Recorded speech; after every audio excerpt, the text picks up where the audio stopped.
안녕하세요. 뉴스반장입니다. 김건희 씨의 공천 개입 의혹의 핵심 인물인 명태균 씨의 과거 녹취가 또 공개됐습니다. 정말 화수분이 따로 없는데요. 매일같이 쏟아지는 녹취에 따라가기가 힘들 지경입니다. 이쯤 되면 국정농단이고 나발이고 내려와야죠. 정권 유지가 가능하겠습니까? 하기사 1년치 녹취가 있다니 이걸 다 듣고 하나씩 공개하는 게 어쩌면 당연할 수밖에 없는 상황이 이해가 되는데요. 녹취를 듣고 전후 상황과 발언의 맥락을 분석하고 찾아내는 작업은 지금도 계속되고 있습니다. 이번에는 명태균 씨가 김건희 씨와 함께 인선에 개입했다는 녹취가 공개됐는데요. 이제는 공천을 넘어 당무에 구체적으로 개입했다는 정황이 녹취로 확인된 겁니다. 명태균 씨가 김건희 씨와 윤석열 대통령을 설득해서 국힘당 윤한홍 의원의 인선을 막았다는 건데요.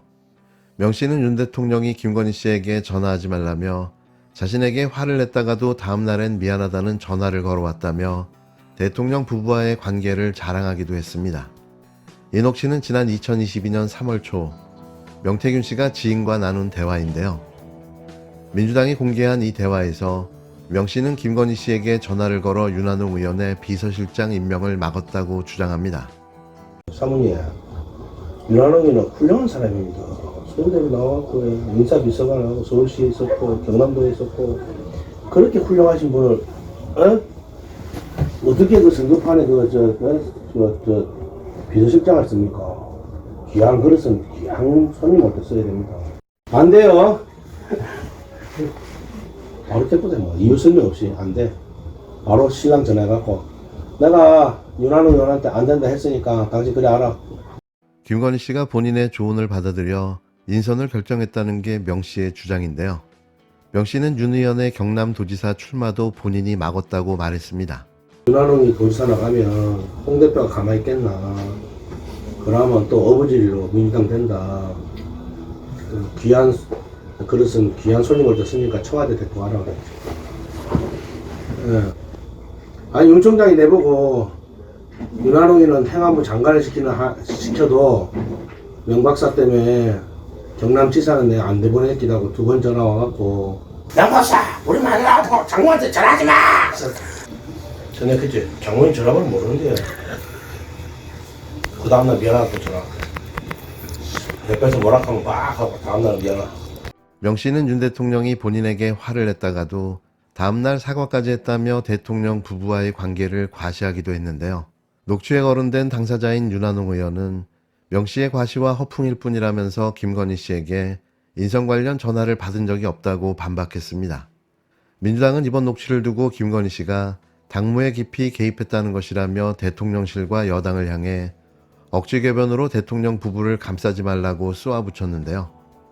어느 것 하나 손대지 않은 게 없을 정도입니다.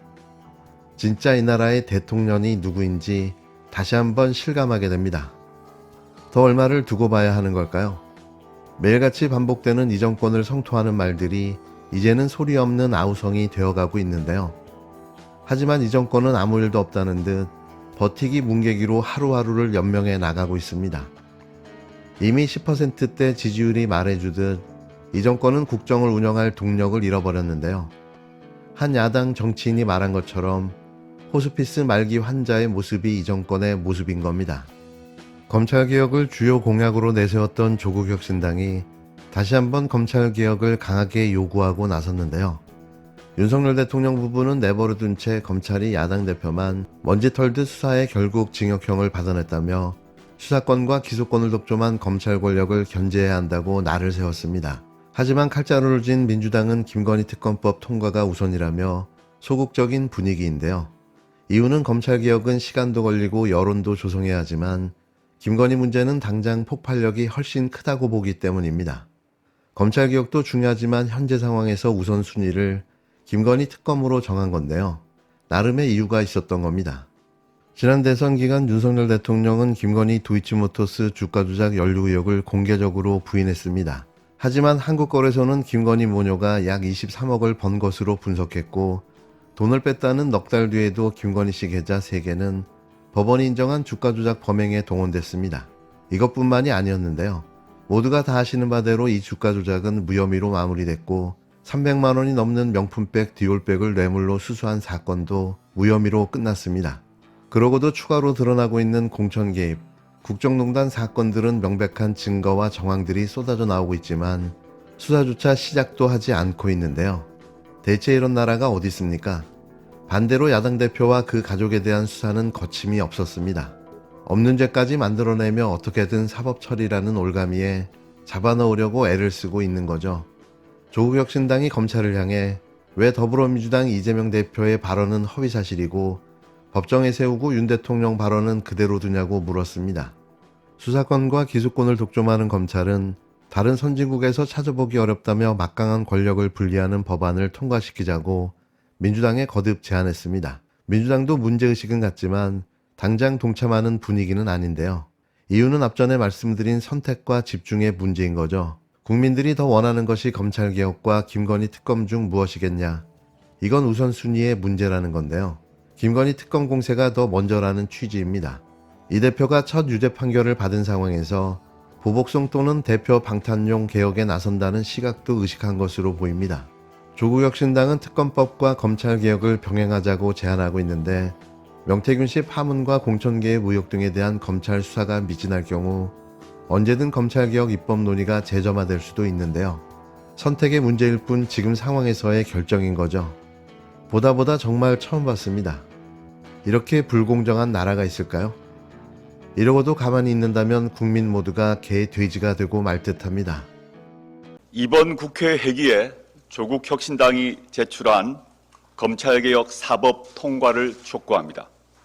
한국 검찰은 수사권과 기소권 모두 갖고 있습니다. 선진국으로 불리는 나라 중 이렇게 검찰에게 막강한 권력을 몰아주는 국가는 없습니다. 견제와 균형의 원리 때문입니다. 이러한 절대 반지를 가진 검찰은 권한을 오남용해왔습니다.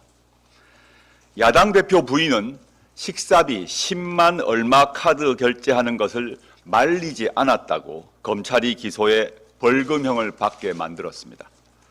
현직 대통령 부인은 300만 원짜리 명품백을 받았는데 기소는커녕 검찰이 나서서 변호를 해줍니다. 또 주가 조작으로 공범이 모두 처벌을 받았지만 아예 불기소 처분을 내립니다. 지리산 도사와 협의하여 여당 공천에 개입한 방증이 속속 나오는데 수사는 꿈도 꾸지 않습니다.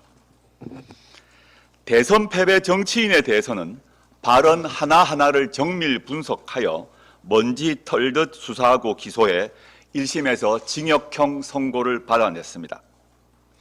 검찰총장 출신 대통령 후보는 부인의 도이치모터스 주가 조작에 대해 손실을 봐서 돈을 빼고 절연했다라고 말했습니다. 장모에 대해서는 장모가 사기를 당한 적이 있어도 누구한테 10원 한 장 피해 준 적 없다라고 했습니다. 그러나 수사는커녕 관심도 없습니다. 버스 기사는 몇백원만 횡령해도 기소합니다. 검사들은 특수활동비로 소고기를 몇백만 원어치 사 먹어도 보안사항이라고 문제 삼지 않습니다. 자기 편 잘못이면 어떤 비난 가능성도 모르는 채 합니다. 검찰에 불리한 일을 하는 사람이면 어떻게든 엮어서 기소합니다. 야당, 특히 민주당에 묻습니다. 이러한 검찰을 그냥 놔두면 되겠습니까? 특검법은 대통령이 거부할 것을 감수하면서도 본회의에 올립니다. 그런데 수사와 기소 분리 법안은 왜 올리지 않는 것입니까? 수사 기소 분리는 민주진보 진영의 일관되고 주된 공약입니다. 이재명 대선 후보도 같은 내용의 검찰개혁을 천명했습니다. 민주당의 지난 총선 공약에 수사 기소 분리, 검사의 기소 불기소 재량권 남용에 대한 사법 통제 실질화 등 검찰개혁 추진이 들어 있습니다. 조국 혁신당이 이미 제출한 검찰개혁 사법은 수사권을 중대범죄수사청으로 이관하고 검찰청을 폐지하되 공소청을 설치하는 것이 골자입니다. 이렇게 되면 검사는 기소와 공소 유지만 전담합니다. 민주당과 모든 야당에 촉구합니다. 검찰에게 과도하게 집중된 권한을 나누어 정상화해야 합니다. 대한민국 헌정사상 처음으로 수사 기소 분리 법안을 통과시킵시다. 그로써 우리는 새로운 헌정사를 쓰게 될 것입니다.